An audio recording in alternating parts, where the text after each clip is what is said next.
Hey, how are you? It's so good to see you. I'll be discussing the latest chapter of the manga I love, Berserk. So, it's been a while since we last got a new chapter of Berserk. We finally get to see what happened to Casca after the last chapter. It seems that she was healed completely from what happened to her during the eclipse. However, she's unable to look at Guts because she's constantly reminded of what happened to her during that time.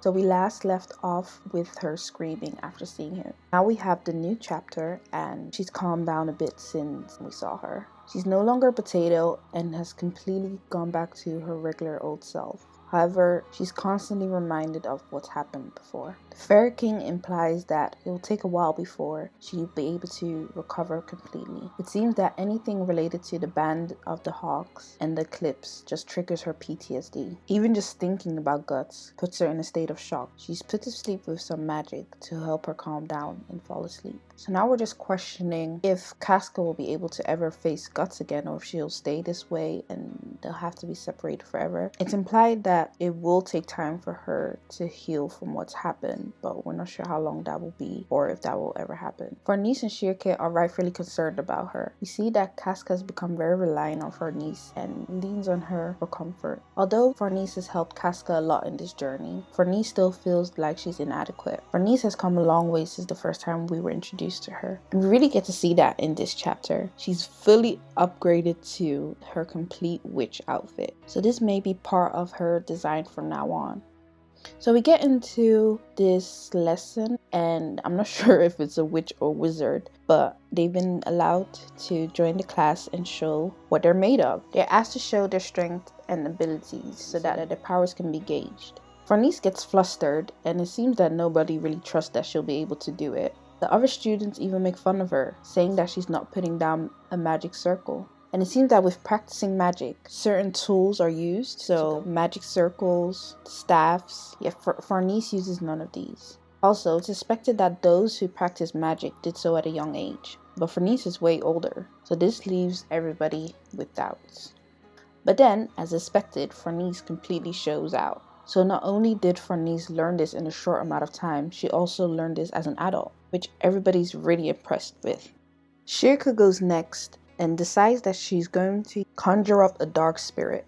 So she spots one from the hollow of a tree, and it seems that everybody's shocked by this because they couldn't even sense the dark spirit. A point is made again to mention that without summoning a circle. She does a little razzle dazzle and manages to conjure up the spirit. It seems like things are going out of control, but the spirit wasn't all too bad. He just wanted to hang out and eat some fruit, I guess. So with this, we see how impressed Shirke and Farnese left everyone. And it makes you question their level of magic and where they are now, because they've been learning how to do spells and cast magic from a young age. And one person mentioned that they've been practicing the one move that Farnese did for 3 years, whereas she did it in 3 months. So I wonder how they did it. Shirka basically explains that after their constant battles and always being in danger, there was simply no time to conjure up magic circles and use certain tools. Because when you're in a fight, the enemy's not going to wait up for you to draw circles. Unless you've got a magical transformation sequence, of course. She shares how combat has changed her fighting style and how she's made herself more efficient over the years. And how she had no choice but to call on powerful spirits. This leaves the teacher astounded by their power and how well they've adjusted to using their magic in battle. With this, they've decided to join forces and learn from Shirk and Farnese. Oh, and it seems that he's an archmage, so that's explained. And Farnese mentioned how she wants to learn the art of healing. So this would be really beneficial to the gang because Shirka knows basic healing herbs and how to help heal Guts. But we don't have a real healer. And if Farnese learned how to heal, then this would be really helpful in the upcoming battles because she'll be able to help Guts recover more quickly and maybe even hold off the curse of the Berserker armor. And it seems like Shirk is also going to get a power-up, where she'll be able to summon heroes and sorcerers. So both Shirke and Farnese are going to get a power-up in their power to help with the upcoming battle. We get to see our favorite black swordsman again. I feel so bad for him because He just wants Casca to be completely better again, and he just wants his babe. He just wants his boo, because the last time Casca was of sound mind, they were building their relationship. They decided they were going to leave the Band of the Hawks and do their own thing, and God still wanted to find out his dream and what he wanted to do, and he wanted to bring Casca along with him. That just all fell apart, and now that he's finally got her back, she can't even look at him, so it must be so heartbreaking for him. And it leaves him questioning what he should do next. And we as the reader are also wondering, what are you going to do? Are you going to fight Griffith? Are you going to stay on Elfhelm? And with this, we get Skull Knight coming in. It is not always a happy thing. So Skull Knight said before that when Casca has regained her mind, what Guts wants and what Casca wants may not necessarily be the same thing. So now we're getting at a point where Guts, his objectives are completely met now, because he started this journey to get Casca better and to find a way for her to be healed, and now he's achieved that. So what happens next? Guts had an opportunity to attack Griffith, but he decided not to because he would have left Casca vulnerable. So what's going to happen now? Is the gang going to go bring the fight to Griffith? Are they going to stay on Elfhelm? Are they going to hone their skills for battle? Are they going to hone their skills for protection? Because the presence of the Skull Knight could indicate that something's happened in the real world, and as was mentioned before in the manga, quite a lot of time can go by on these different planes.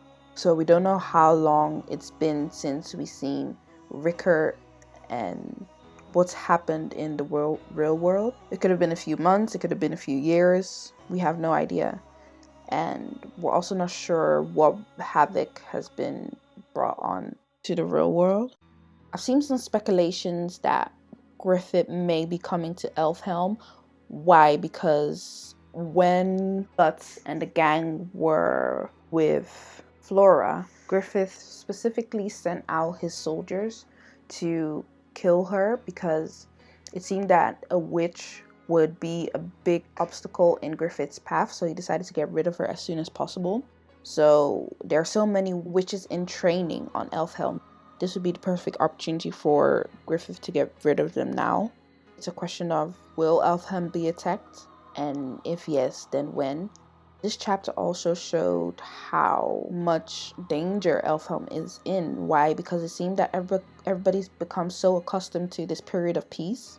So nobody's expecting an enemy to come to Elfhelm and fight them, which has resulted in the students just taking their time when they're doing their magic. So they're used to using tools such as magic circles and staffs to perform their magic, which could be a huge issue if Griffith decided to attack Elfhelm now, because it would be an unfair fight. They wouldn't be able to protect themselves.